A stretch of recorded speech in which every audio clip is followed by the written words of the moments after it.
Podcast do Transporte, um programa do Diário do Transporte, apoio institucional, Associação Nacional de Transportes Públicos, ANTP. Alô, esta é a edição número 11 do Podcast do Transporte, e ela vem com algumas discussões sobre pontos delicados do nosso dia a dia. Estamos falando de documentos jurados de processo, de transições ainda recheadas de dúvidas e de certezas que precisam e devem ser discutidas. Preparado? Bora acelerar então! A judicialização dos transportes no Brasil é intensa e é possível que os novos marcos regulatórios dos transportes de passageiros dentro e fora das cidades já saia da impressora direto para o tribunal. Mas o vice-presidente da ANTP, Cláudio de Sena Frederico, acha que não é tão grave assim. Por pior que seja um marco, ele tem uma vantagem muito grande a não ter um marco. Que é o seguinte, as pessoas conseguem fazer essas críticas objetivamente. Então, conseguem dizer, é um item tal que não está bom. Quando você não tem um marco, você não sabe nem o que criticar. Milena Romano, da Eletra, fala com a propriedade de quem está presente na maioria dos ônibus elétricos que rodam pelo país e dispara. A hora é dos elétricos, a conversa de hidrogênio fica lá pra frente. Existe a tecnologia de hidrogênio, mas é 3 vezes o preço do elétrico. Então você imagine, se o elétrico já é 3 vezes do diesel, o outro vai ser 9 vezes. É inviável financeiramente. Então eu acredito que a tecnologia hoje viável, eficaz, segura e com custo-benefício melhor é a elétrica.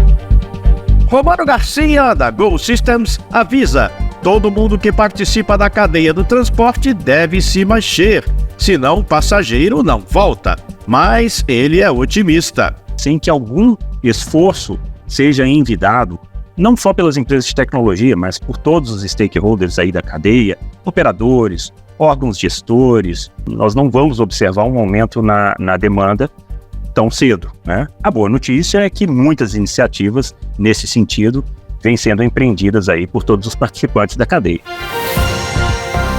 Eu sou Alexandre Pelegi, apresentador do Podcast do Transporte, que é um produto do Diário do Transporte e da OTM Editora, e que chega até você com apoio da Associação Nacional de Transportes Públicos, a ANTP. Podcast do Transporte. A Eletra é uma empresa brasileira fundada em 1999 e especializada em tração elétrica. Ela ocupa hoje 27 mil metros quadrados de área em São Bernardo do Campo, no ABC Paulista, onde fabrica trólebus, que é aquele coletivo ligado a um cabo aéreo de eletricidade que na minha infância chamavam de ônibus de suspensório, outro artigo caindo em desuso. Olhando para o futuro, a Eletra começou a fabricar também o ônibus híbrido, impulsionado pela dupla motor-gerador mais baterias, e ainda a versão elétrica pura, movida apenas por baterias. É a eletrificação.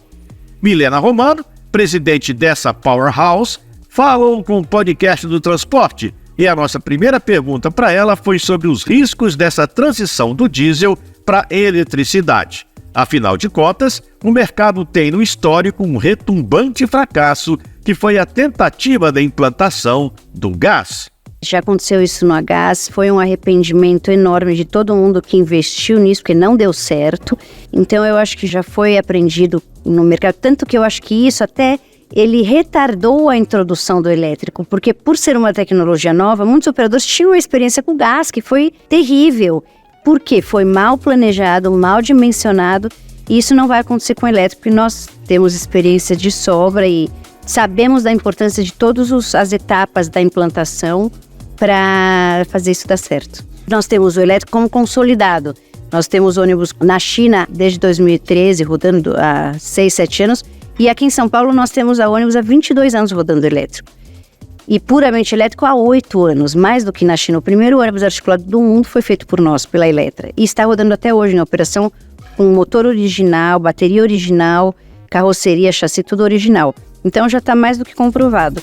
Um fator fundamental para qualquer mudança no formato de transporte é a bênção oficial. E isso a eletrificação tem e de sobra. No primeiro semestre, ocorreu um evento de lançamento da Eletra em sua sede no ABC Paulista, que teve a presença do presidente Lula, do vice Geraldo Alckmin, de 10 ministros e ainda uma penca de deputados. Para Milena Romano, a ocasião foi marcante, principalmente quando ela contou para Lula que já são quase 400 ônibus elétricos rodando no Brasil. Esse número de elétricos que nós temos no Brasil, que eu acho que também era um número desconhecido para o presidente, eu acho que ele se entusiasmou muito e viu que nós temos tudo nas nossas mãos, né? Além da gente ter uma oportunidade de implementar a neoindustrialização com esse novo mercado de eletromobilidade no Brasil, né? Com fábricas e peças e mão de obra e tecnologia 100% brasileira. Então eu acho que isso veio para ficar e com o apoio total do governo federal. O elétrico já pegou, mas será que é hora de falar do hidrogênio como próxima parada em termos de combustível para o transporte coletivo? Milena Romano, presidente da Eletra, acha que, por enquanto, esta não é uma alternativa viável. Existe a tecnologia de hidrogênio, mas é 3 vezes o preço do elétrico. Então, você imagine, se o elétrico já é 3 vezes do diesel, o outro vai ser 9 vezes. É inviável financeiramente. Nós tivemos até uma experiência de um ônibus de hidrogênio que nós desenvolvemos com a universidade, mas pelo custo ser muito alto, a coisa não foi para frente, né? Então eu acredito que a tecnologia hoje viável, eficaz, segura e com custo-benefício melhor é a elétrica. Podcast do Transporte. Esse ano nós temos 2 marcos regulatórios importantes sendo resolvidos: o do transporte público urbano e do transporte rodoviário de passageiros entre estados. Aqui no podcast do Transporte já mostramos em mais de um episódio o andamento dessas novas propostas legais, e a previsão é haver ainda mais umas tantas discórdias. Vamos então ouvir um decano do setor, o vice-presidente da Associação Nacional de Transportes Públicos, a ANTP, Cláudio de Sena Frederico, para saber dele. Afinal, Cláudio, esses novos marcos, principalmente o da ANTT, já vão nascer jurados de processos? Não sei como é que a gente consegue sair desse fato, mas assim, por pior que seja um marco, ele tem uma vantagem muito grande a não ter um marco, que é o seguinte: as pessoas conseguem fazer essas críticas objetivamente, não conseguem dizer é um item tal que não está bom. Quando você não tem um marco, você não sabe nem o que criticar. Então o marco, ele se dispõe a ser aperfeiçoado. É um princípio. Pô, não está bom, vamos ver o que a gente pode fazer para corrigir. Então, eu acho que o marco regulatório é, sem dúvida nenhuma, um progresso. E é na direção de que a gente possa, no futuro, ter contratos que sejam implementados e, acima de tudo, que sejam cumpridos de uma forma mais tranquila. Falando em contrato, Cláudio Sena Frederico vai mediar a sessão Um Raio-X na forma de contratação de transporte público, na Arena ANTP, que acontece agora nos dias 24, 25 e 26 de outubro, no Transamérica Expo Center em São Paulo. Vale a pena aparecer por lá se você quiser ir além nessa importante discussão. O evento tem entrada gratuita e muita coisa para você ver.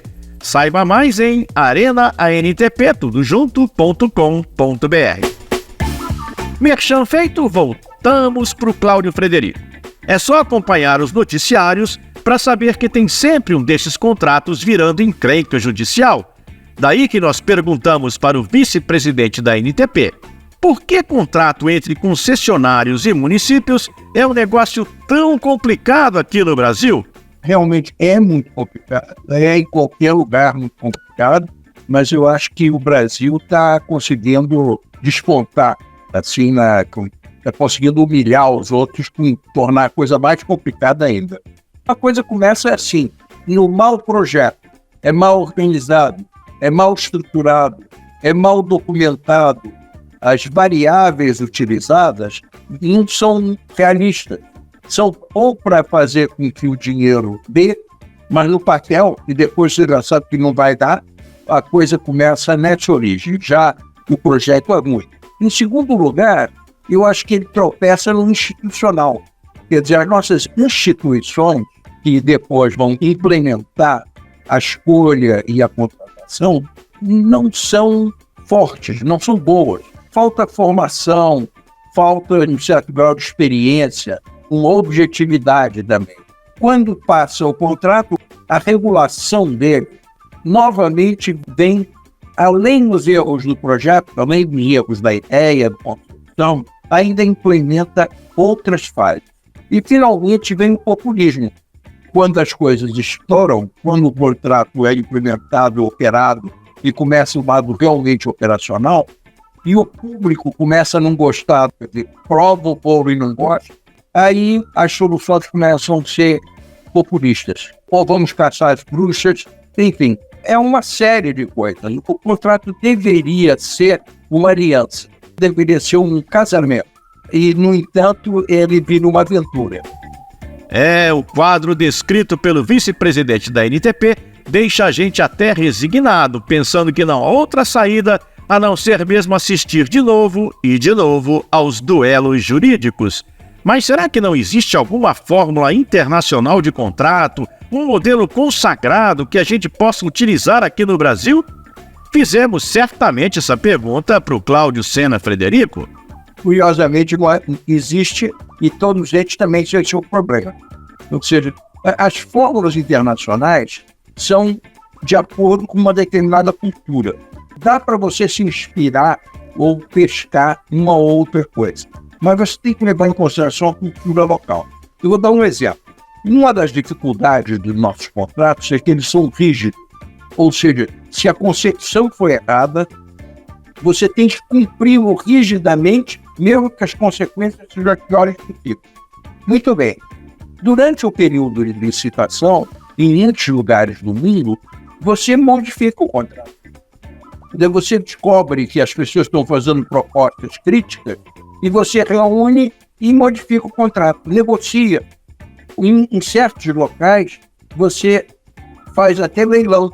Durante o processo, escolhe os 2 ou 3 melhores propostas e põe um leilão e escolhe uma pessoa.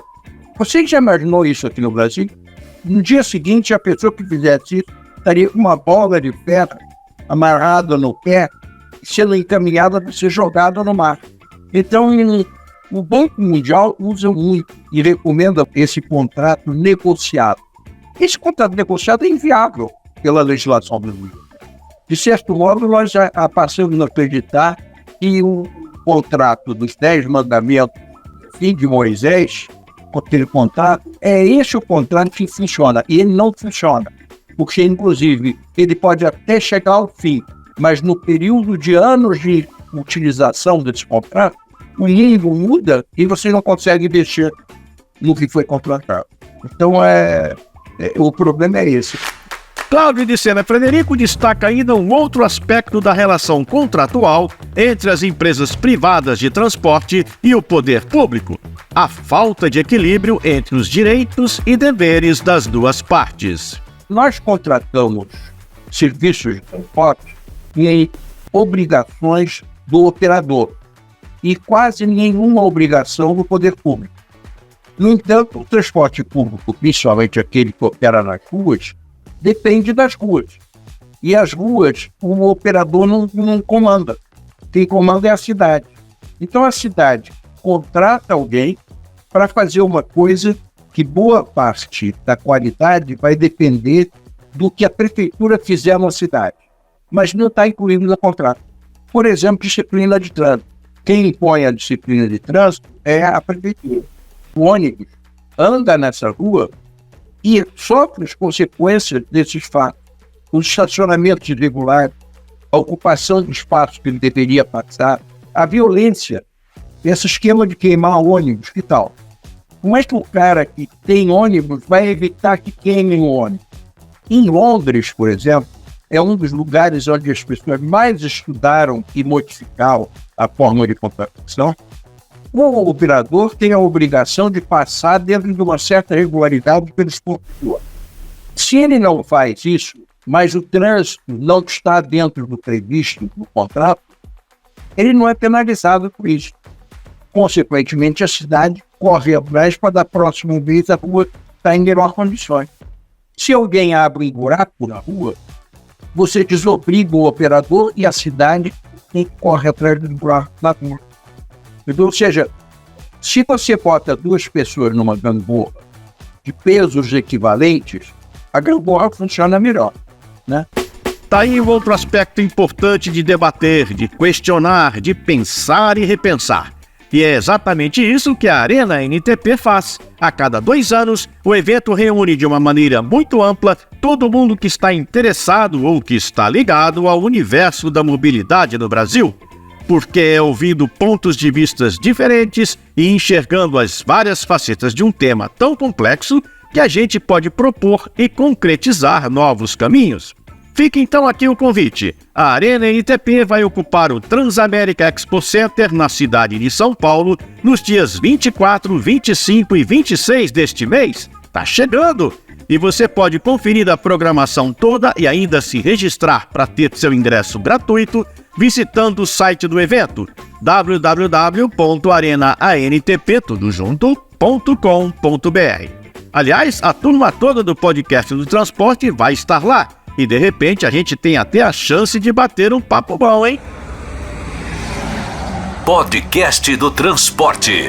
Apoio Transdata. Conectar caminhos é o nosso propósito. Criar tecnologias a nossa especialidade. Praxio, líder e referência em tecnologia para a gestão de empresas de ônibus. Prodata Mobility Brasil. Mais de 30 anos de experiência trazendo soluções inteligentes de tecnologia da bilhetagem. BRT Sorocaba, uma conquista de todos. Chequio, software especialista em vistorias. Nova Itapemirim, cadastre-se nas redes sociais da Nova Itapemirim e #Bora de Itapê. Podcast do Transporte. Fizeram recentemente um estudo pequeno, mas bastante revelador em Boston e São Francisco, nos Estados Unidos. Pediram que 18 pessoas abandonassem o carro por uma semana e caíssem no transporte público. E os participantes gostaram mais do que imaginavam que iam gostar. O destaque? O nível de informação que eles conseguiram acessar via aplicativos de celular durante o trajeto, que deu uma sensação de controle e aproximou a experiência desses passageiros àquela autonomia típica que os carros nos garantem. Feito pela Latitude Research, uma empresa especializada em pesquisa de mercado, o estudo apontou ainda uma sensação de conexão com a cidade e as pessoas, além da redescoberta de pontos úteis como praças, bares, lojas, parques, prestadores de serviços, que às vezes surgiam na janela, mas também nos mapas virtuais no celular. Romano Garcia, da Go Systems, aposta que é por aí mesmo, que a tecnologia tem ainda muito a acrescentar à vida de quem usa e atua no setor do transporte público. Ele é o diretor comercial para a América Latina da Go Systems, uma empresa espanhola de TI focada na fase de planejamento do transporte e que está presente em mais de 25 países, incluindo, claro, o Brasil. Ele chega ao microfone do podcast do transporte trocando em miúdos o que isso quer dizer na prática. Nós fazemos toda a simulação, trabalhamos com dados da rede, dados dos recursos materiais, veículos, recursos humanos, enfim, a oferta, tudo o que existe de disponível para operar. Depois a gente faz uma programação, que aí a gente considera o quando, né, dias úteis, sábados, domingos, feriados, e nós temos uma ferramenta que é um instrumento muito poderoso de simulação. Ou seja, tanto os órgãos gestores quanto os operadores de transporte público, eles fazem uso da ferramenta através de um modelo de simulação para que eles cheguem ao melhor modelo projetado para ser operado e coloquem em operação aquele que fizer mais sentido do ponto de vista de atendimento à demanda, do ponto de vista da melhor oferta, do ponto de vista de custos, né, de atendimento ao passageiro, porque outra variável que é muito importante é o passageiro. Então o passageiro precisa ser levado em consideração quando do processo de planejamento e essa informação de demanda. É uma das informações que nós mais prezamos dentro de um processo de planejamento do transporte público. Toda vez que a gente fala aqui de tecnologia e transporte, tocamos no ponto da integração dos sistemas de TI que chegam até o passageiro, porque ele, afinal de contas, é o cliente final e principal do produto transporte. O diretor comercial da Gol Systems concorda que essa conversa fluente não está ainda totalmente na palma da mão, no celular do usuário. No entanto, Romano Garcia traz um outro ângulo sobre o tema quando analisa a evolução no campo do planejamento. Eu vejo que muitos obstáculos já foram superados. Hoje em dia é possível, dentro de um processo de planejamento, você precisa definir muito bem quais serão os tempos de percurso de determinada linha, e essas informações históricas já é possível obtê-las de outros sistemas, como o sistema de gestão de frota. O sistema de bilhetagem eletrônica, ele dá exatamente a demanda de passageiros por faixa horária. E quando você cruza o sistema de bilhetagem eletrônica com o sistema de gestão de frota, você tem a validação georreferenciada. Já é possível você realizar uma pesquisa sobe e desce eletronicamente, cruzando essas tecnologias e usando isso como input para o cálculo de uma oferta otimizada.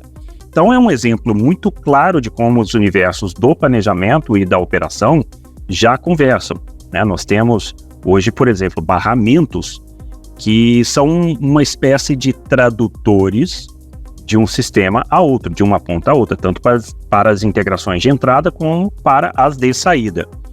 Então, eu que estou aí há pelo menos 25 anos nessa área de tecnologia para a mobilidade, eu vi muita coisa acontecer, né? Desde aquele momento em que as tecnologias eram absolutamente proprietárias, não se falava ainda em dados abertos, até um modelo em que hoje elas se tornam cada vez mais essenciais para serem extraídas de um ponto, levadas a outro e aproveitadas em outros sistemas. Mas nós temos ainda muito trabalho pela frente, né?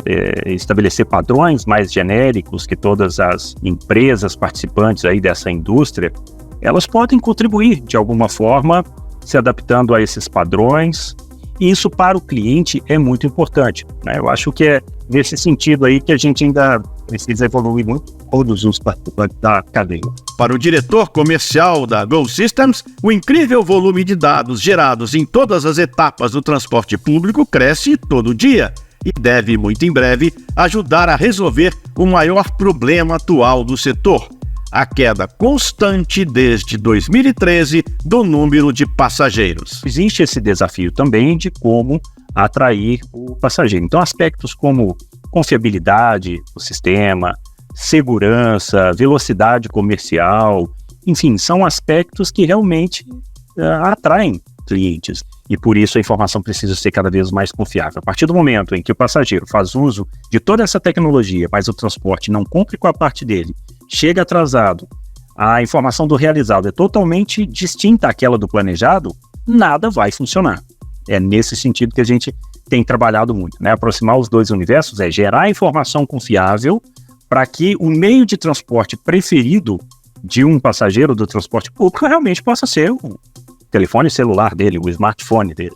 Sem essas iniciativas, sem que algum esforço seja envidado, não só pelas empresas de tecnologia, mas por todos os stakeholders aí da cadeia, operadores, órgãos gestores, nós não vamos observar um aumento na demanda tão cedo, né? A boa notícia é que muitas iniciativas nesse sentido vêm sendo empreendidas aí por todos os participantes da cadeia.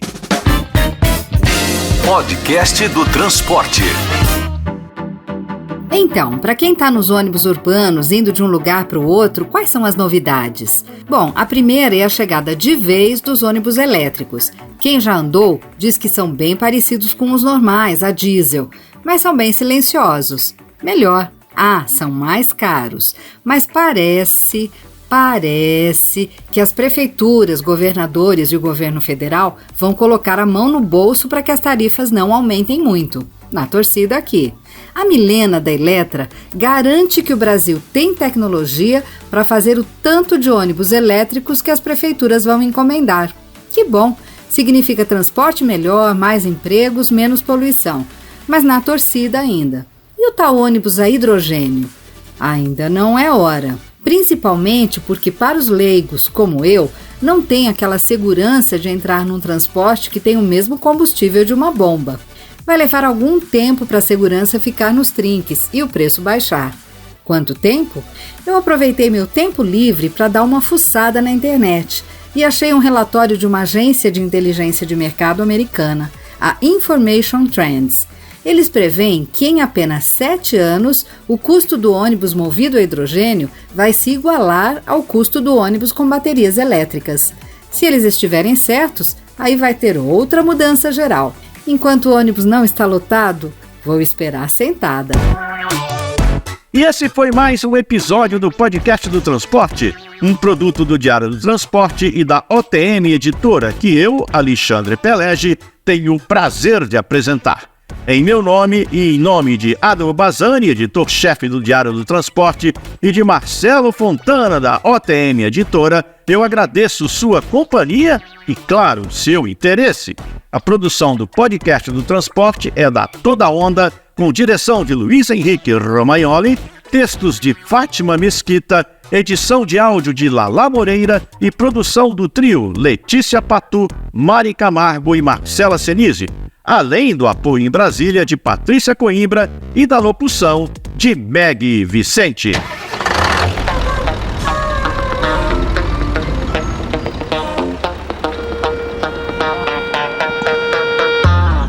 Podcast do Transporte, um programa do Diário do Transporte. Apoio institucional, Associação Nacional de Transportes Públicos, ANTP. Prodata Mobility Brasil. Mais de 30 anos de experiência trazendo soluções inteligentes de tecnologia de bilhetagem eletrônica. Os produtos da Prodata garantem agilidade e segurança no transporte público. São mais de 80 mil validadores instalados por todo o país, uma liderança indiscutível, trazendo experiências inovadoras e tecnológicas para o desenvolvimento inteligente do transporte coletivo. Prodata Mobility Brasil, a evolução inteligente do transporte público. Podcast do Transporte. Praxio, referência em sistemas de gestão de frotas para transporte de passageiros. Com o software Globus, integre sua operação em um único sistema de ponta a ponta. Descubra novas possibilidades em praxio.com.br. Praxio, líder e referência em tecnologia para a gestão de empresas de ônibus. praxio.com.br. Podcast do Transporte. Na era digital, conveniência, informação e autoatendimento criam um ecossistema ideal para o transporte coletivo. Conectar caminhos é o nosso propósito. Criar tecnologias, a nossa especialidade. Somos a Transdata. Vamos juntos? itstransdata.com. Podcast do Transporte. Vamos comemorar os 3 anos do BRT Sorocaba de um jeito diferente. É assim, um concurso fotográfico chamado Minha Cidade pela Janela do Meu BRT. Você que é nosso passageiro vai tirar uma foto enquanto estiver viajando do ponto de vista da sua janela. A janela não precisa aparecer, só o que você estiver vendo lá fora. Aí manda essa foto pra gente pelo e-mail minhacidade@brtsorocaba.com.br. Anotou? Gravou? minhacidade@brtsorocaba.com.br. Coloca lá nome, endereço, CPF, número do celular e pronto. Vai ter premiação para as 3 melhores fotos. BRT Sorocaba, uma conquista de todos. Podcast do Transporte. Sabe quem tá de volta? A Itapemirim. Dos ônibus amarelinhos, de tantas histórias transportando você pelas estradas do Brasil. A nova Itapemirim está resgatando a experiência, o prestígio e a importância da marca que moldou o transporte rodoviário do nosso país. Venha! Venha que as poltronas dos ônibus da nova Itapemirim te esperam para te levar ao seu destino, de norte a sul do Brasil. Do jeito convencional, para ir daqui para ali, ou nas confortáveis poltronas leito, com lanchinho, travesseiro e manta. O conforto é o tradicional, mas os ônibus são novinhos em folha. Nossos motoristas e colaboradores bem treinados. E o jeito de comprar é super moderno, pelo aplicativo ou no site novaitapemirim.com.br. Não esquece do Nova, novaitapemirim.com.br. A gente se vê rodando por aí. Boa viagem!